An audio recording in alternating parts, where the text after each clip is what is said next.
When we talk about rock history, we often think of big shows, loud guitars, and musicians who look like they have everything under control. But the truth behind the stage is very different, and sometimes it is much darker than fans expect. This is exactly what happened when Steve Morse, one of the most respected guitarists in rock music, joined Deep Purple in 1994. On the outside, it looked like a perfect match. The band had gone through years of fights, changes, and tension with the legendary but unpredictable guitarist Ritchie Blackmore. When Blackmore finally walked out, fans wondered if the band could survive. Then Steve Morse arrived, calm, humble, highly skilled, and full of new musical ideas. People around the world welcomed him with open arms. Critics praised him for bringing new energy. Fans enjoyed the clear and warm way he played. And for a short time, it looked like Deep Purple had entered a new and peaceful chapter. But behind the bright stage lights, behind the loud cheers, behind the smiles in photos, Steve Morse was stepping into a world much more complicated than anyone knew. From the very beginning, he felt the weight of history on his shoulders. The shadow of Blackmore, even though Blackmore was gone, still hung over rehearsals. Every time Morse played a classic riff, people compared it to the old recordings. Every time he created a new idea, someone in the room wondered silently if fans would accept it. Morse once said that he felt like the new kid in school, even though he was already a world-class musician with his own legacy. He was respected, but he was not included. He was celebrated, but he was also held at a distance. Many musicians understand this feeling, the sense that you are inside the group, yet somehow outside it at the same time. Deep Purple had decades of shared stories, old jokes, old wounds, and old loyalties. Morse walked into that history as a stranger, and no matter how hard he tried, he could not escape the constant pressure of comparison. The band itself was not in perfect shape either. Deep Purple had been through huge conflicts, breakups, and rivalries long before Morse joined. Ian Gillan and Ritchie Blackmore had a famously difficult relationship that stretched over many years. Arguments had shaped their albums, their tours, and even their personal lives. These old scars did not simply disappear when Morse picked up the guitar. The emotional memories remained in the band room. Ian Gillan still carried the exhaustion of past battles. Roger Glover felt torn between keeping the band's classic identity and exploring something new. Ian Pace wanted peace and stability, something he had rarely enjoyed in the band's long history. And Morse, with his calm personality and classical rock influences, stood in the middle of all these quiet tensions. At times, Morse described it like walking into a large, beautiful house, but a house filled with ghosts. You can appreciate the structure, the history, the moments of beauty, but the past is always there, moving around quietly, affecting everything. He wanted to bring new ideas, new songs, new directions, but every step forward was slowed by nostalgia and by unspoken loyalty to the past. Some members wanted to hold on to the old sound forever. Others wanted to evolve. Some wanted new songs in the set list. Others believed the crowd only came to hear the classics. These disagreements were not loud at first, but they grew over time, shaping the energy of the group. Fans only saw the bright side. They saw great shows and long solos. They saw the unity on stage. They saw a band that looked strong and tight. But offstage, the cracks were getting deeper. There were silent dinners, cold moments in dressing rooms, and quiet disagreements that no one outside the group would ever hear. Morse tried to stay positive. He tried to bring fresh arrangements and creative ideas. He wrote riffs, melodies, and song sketches, hoping to help the band move forward with a modern touch. Sometimes his ideas were accepted. Many times they were rejected. And each rejection made him feel more like an outsider. When someone spends years giving their best to a group, and the group still holds them at arm's length, it slowly wears them down. The early years were exciting, but as time moved forward, the strain grew heavier. What fans did not know was that each tour carried not only music but also tension, personal problems, and emotional challenges. Some members were dealing with health troubles. Some had family worries. Some fought with old habits like drinking too much. Others were exhausted from the long schedule of touring, traveling, and performing. These private issues mixed with artistic disagreements, turning small problems into bigger conflicts. Morse often became the quiet observer in the room. He was the new person, so he tried not to take sides. But he still felt every moment of conflict, every heavy silence, every sharp argument. And even when the band played beautifully on stage, the emotional distance backstage kept growing. Steve Morse loved the music deeply. He respected the legacy of Deep Purple. He performed with passion every night. But slowly, he realized that he was fighting battles he never asked for. He had hoped to bring unity and freshness, but instead, he found himself carrying the weight of decades of old disputes, even though none of them were his fault. And this silent emotional burden became one of the hardest parts of his journey. As Deep Purple moved into the 2000s, the problems behind the scenes started becoming more obvious to Morse. What the audience saw on stage was magic, the band looked united, the sound was tight, and the shows were powerful. But once the lights went out and the cheering ended, the atmosphere often changed. The band members drifted into their own spaces. Some stayed alone in their dressing room. Others left quickly without speaking to anyone. Sometimes they even traveled separately, booking different flights or different hotel floors. The image of brotherhood that fans believed in simply did not match the reality. Morse once described it as a family where everyone lives under the same roof but no one really talks to each other. That simple line explains more than any dramatic story can. Recording albums became especially difficult. Every album started with excitement and hope, but then disagreements rose like storm clouds. Morse would bring several new ideas, complete songs, or creative riffs.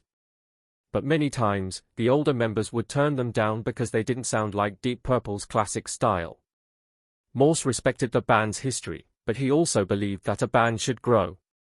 He felt trapped between honoring the past and shaping the future. It was a constant struggle. He wanted to help the band move forward, but the group often preferred to stay in a safe and familiar place. Meetings that were supposed to inspire creativity sometimes ended in arguments. A simple talk about the set list could spin into a heated debate. Should they play more classics? Should they try new songs? Should they change arrangements? Everyone had a different opinion. Ian Gillan wanted freshness. Roger Glover wanted tradition. Pace wanted peace. Morse wanted evolution. These differences created tension that slowly drained the joy out of the process. Even choosing which song to end the show with became a small battle. Yet Morse stayed quiet most of the time. He did not want to add more conflict. He believed that the best way to earn trust was to work hard and show respect. But the more he tried to keep the peace, the more he felt invisible. His ideas were often ignored. His suggestions were sometimes brushed aside. And although he never said it out loud, it made him feel like he was not truly part of the group. He was in the band, but not in the family. He was present, but not included. Things became even more difficult as personal issues grew heavier. Some band members struggled with health problems, illnesses, aging, and stress from long tours. Some had family tragedies that weighed them down emotionally. Others were dealing with past trauma or long-term habits like drinking or overworking. These problems did not stay at home, they traveled with the band. They entered rehearsal rooms, recording studios, and backstage areas. Sometimes an argument had nothing to do with music at all. It was simply someone's pain spilling over, and everyone else feeling the impact. Morse, who had always been sensitive and thoughtful, felt these emotional changes deeply. He could sense when someone was hurt or angry, even if they did not say anything. He could tell when a comment was not really about music but about something deeper. And because he did not want to make things worse, he often kept his own feelings hidden. But hiding emotion does not make it disappear. It only builds up inside. And over time, that weight became harder to carry. Touring did not help. Touring can be exciting at first, but after months of flights, hotels, interviews, and late-night shows, it becomes exhausting. People grow tired. Tempers grow shorter. Patience runs out. And for Deep Purple, every tour brought old frustrations back to life. Small disagreements became big issues.